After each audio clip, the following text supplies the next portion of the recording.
மதங்கள் 4 வேறுபாடுகளை சொல்லி பிரிச்சுதான்னா இல்லை, சைவ சமயம் அதை எதிர்த்தது. ஆனால் நம்முடைய நாட்டில் எப்படியோ அது கலந்து போச்சு. நமக்குள்ள 4 பேருக்கான தர்மங்கள் அப்படின்னு வகுக்கப்பட்டுருச்சு. இப்போ இதை என்னன்னு பண்ண முடியும்? பாரதியார் சொல்றாரு, மனிதரில் 1000 ஜாதி என்ற வஞ்சக வார்த்தையை ஒப்புவதில்லை. கனி தரும் மாமரம் ஒன்று, அதில் காய்களும் பிஞ்சு கனிகளும் உண்டு.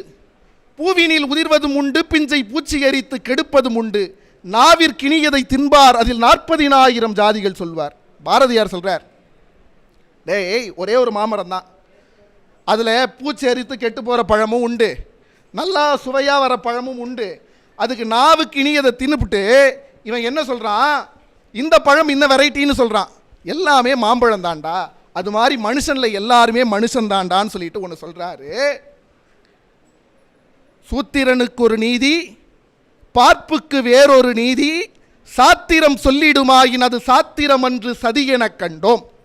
அவர் என்ன சொல்றாரு, உனக்கு வேற தர்மம் எனக்கு வேற தர்மம்னு இந்த உலகத்தில் ஒன்று இருந்துச்சுன்னா அது தர்மம் இல்லடா, சதின்னு சொல்றார். இவர் 2000 ஆண்டுகளுக்கு பின்னாடி சொல்றாரு பாருங்க.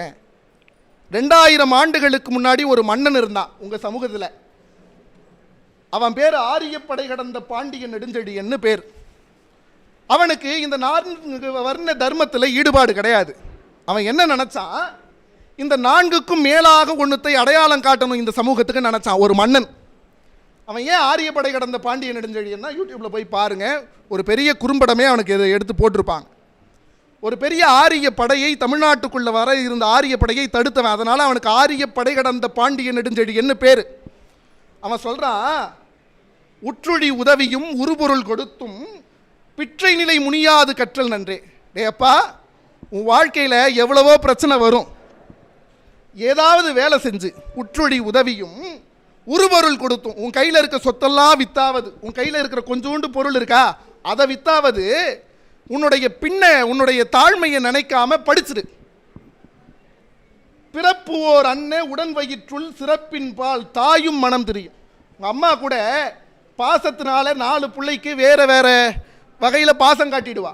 ஆனால் நீ நல்லா படிச்சிட்டனா ஒரு குடி பிறந்த பல்லோருள்ளும் மூத்தோன் வருக என்னாது அறிவுடையோன் ஆறு அப்படின்னு அரசனும் விரும்புவான்னு ஒரு பாட்டு.